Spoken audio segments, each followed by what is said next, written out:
culto, um quarto de hora, 15 minutos de palavra, 15 minutos de oração, 15 minutos de louvor, 15 minutos de ações de graças, um quarto da palavra.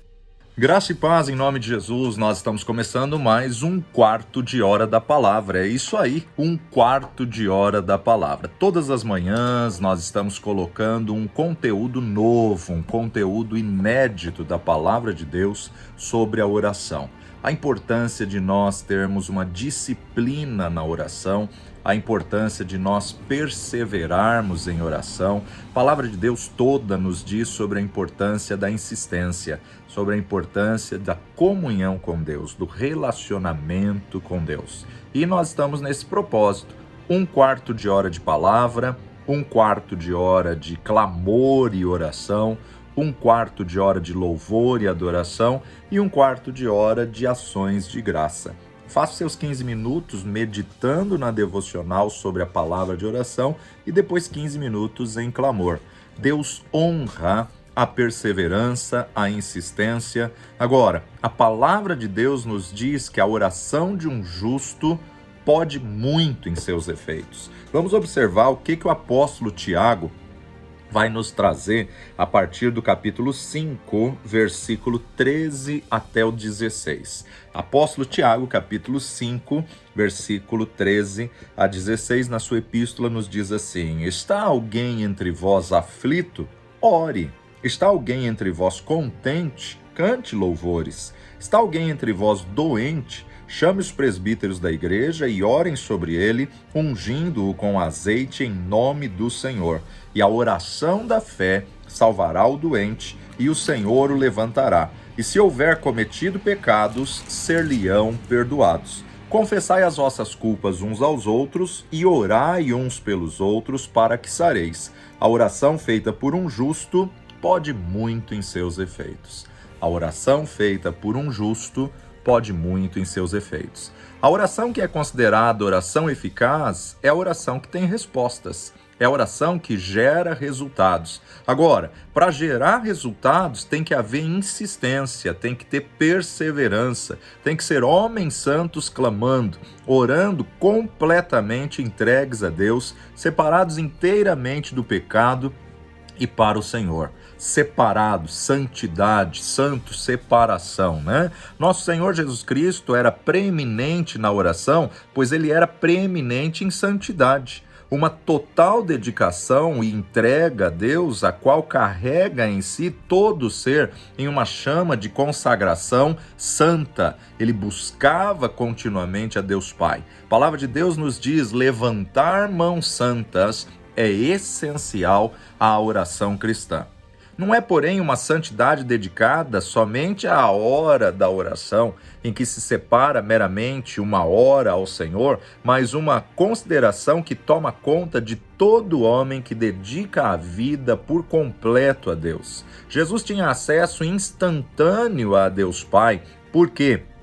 Porque ele tinha uma vida de oração, uma vida separada, santo e inculpável, puro, separado dos pecadores. Por isso, o acesso livre, o acesso pleno, por causa da sua obediência inquestionável ao Pai.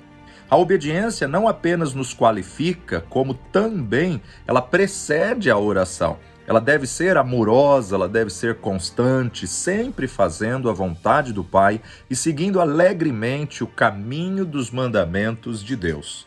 É óbvio que tem a nossa parte. É necessário você entender que você tem que fazer tudo. Olha o que o escritor de Hebreus vai nos dizer no capítulo 10, versículo 36 em diante, 35 em diante. Hebreus, capítulo 10, 35. Não rejeiteis, pois, a vossa confiança, que tem grande e avultado galardão, porque necessitais de paciência, para que depois de haver desfeito a vontade de Deus, possais alcançar a promessa. Porque ainda um pouquinho de tempo e o que há de vir virá e não tardará, mas o justo viverá da fé, e se ele recuar, a minha alma não tem prazer nele. Nós, porém, não somos daqueles que se retiram para a perdição, mas daqueles que creem para a conservação da alma. Interessante que o escritor de Hebreus, né? Uma carta anônima, mas o escritor de Hebreus ele está dizendo: depois de haver desfeito a vontade de Deus, necessitais de paciência para que possais alcançar a promessa. Então, tudo quanto pedirdes em oração, claro que esse pedido tem que ser segundo a vontade de Deus. Ah, pastor, e como eu conheço a vontade de Deus? Meditando na palavra de Deus, conhecendo a verdade da palavra. Deus revela a sua vontade na sua palavra. Então, à medida que você conhece a palavra de Deus, à medida que você lê a palavra de Deus, você vai conhecer a vontade de Deus. E conhecendo a vontade de Deus, você vai pedir segundo a sua vontade.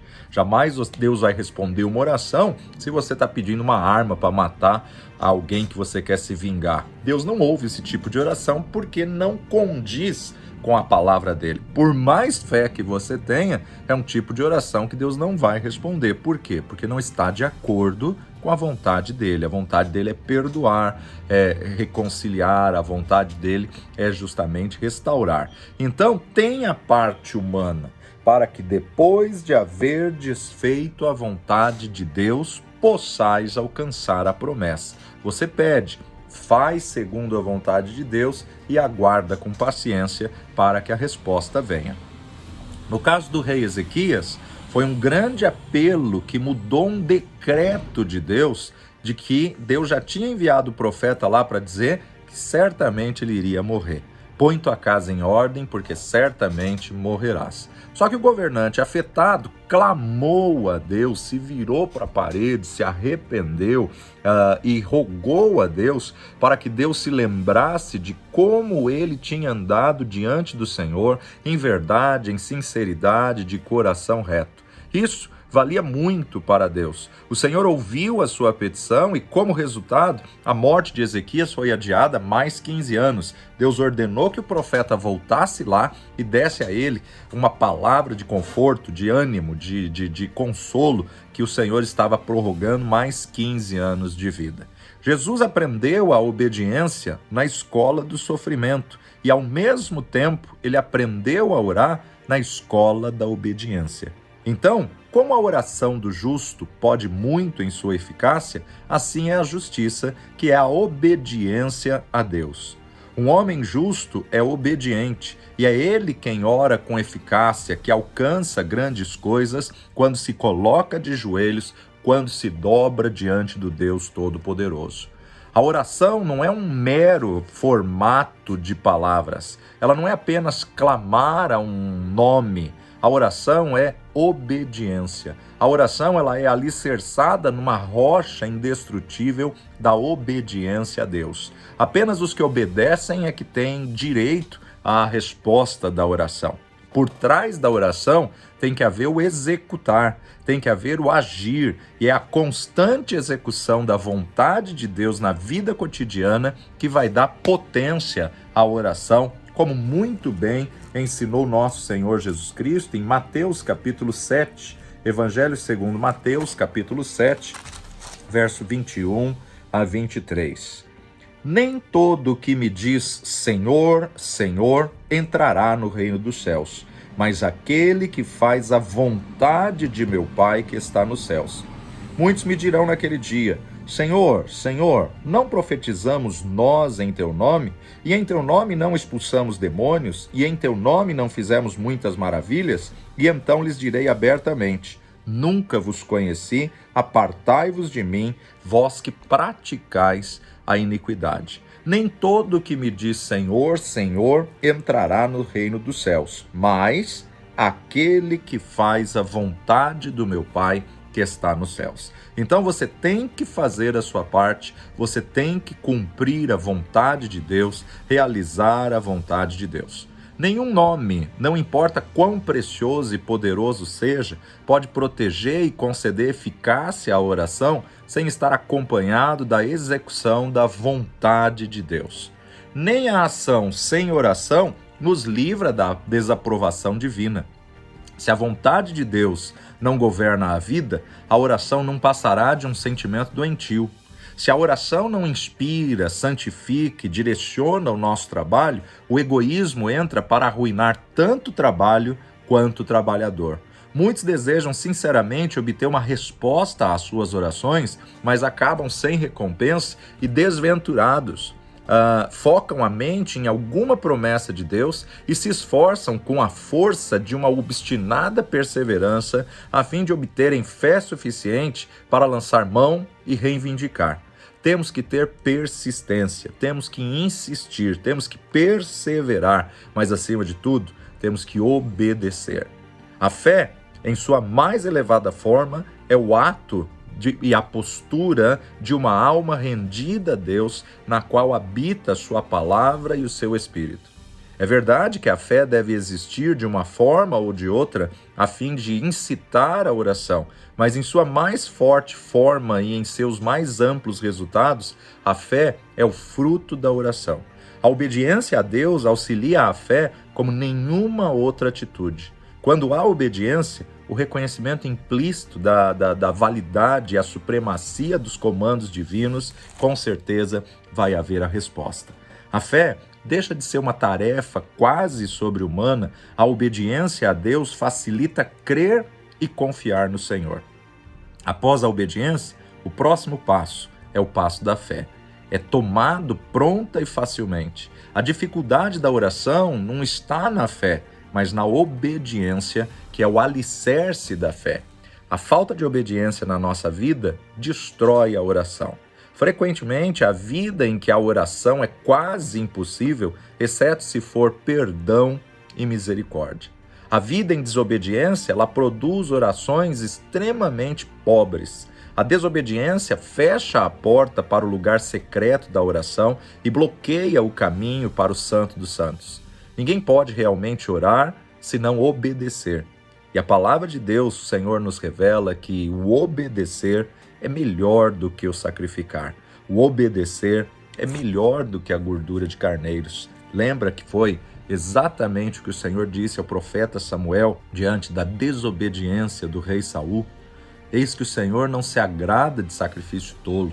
O obedecer é melhor do que o sacrificar. A vontade deve ser rendida a Deus como condição primária a todo o sucesso da oração. Não há outra forma de se alegrar em Jesus a não ser confiar nele e obedecê-lo.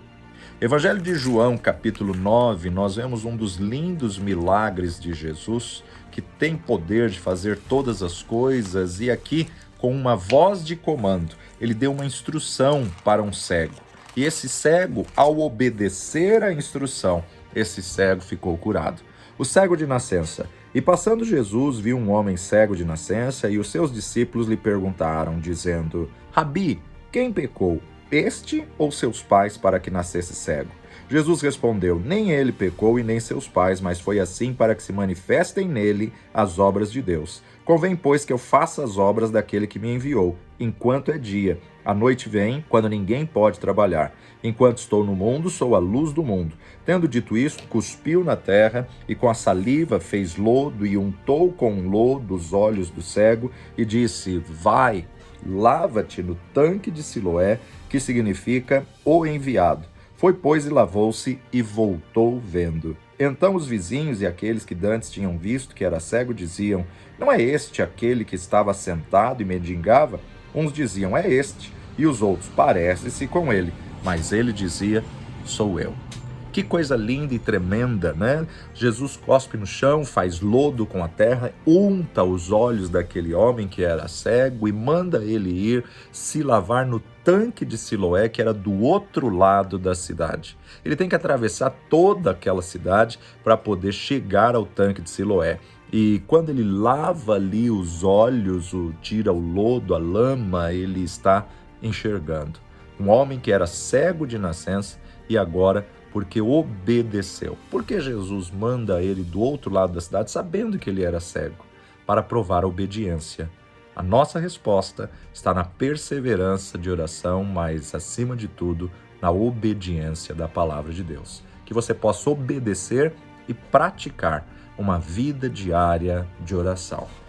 Pai de amor e Deus bendito, graças te damos pela tua palavra que nos ensina a toda a verdade. Perdoa, Senhor, nossos atos de desobediência, nossos atos de teimosia, de pecado, de transgressão. Dá-nos direção, sabedoria, renova as nossas forças e manifesta a tua glória. Capacita-nos a cada dia para mantermos essa disciplina em obediência ao Senhor, para que possamos, ó Pai, ser condutores da tua glória. Sê com cada um. Honra, Senhor, o propósito, o voto, honra, Senhor, a campanha que cada um tem feito e manifesta o teu poder e a tua glória no precioso nome de Jesus. Amém e amém. Que o Senhor te abençoe poderosamente. Pega os próximos 15 minutos para continuar o seu clamor e conquistar grandes respostas e vitórias do Senhor na tua vida. Que o Senhor te abençoe e te guarde poderosamente no nome de Jesus. Até a próxima. Culto, 1/4 de hora.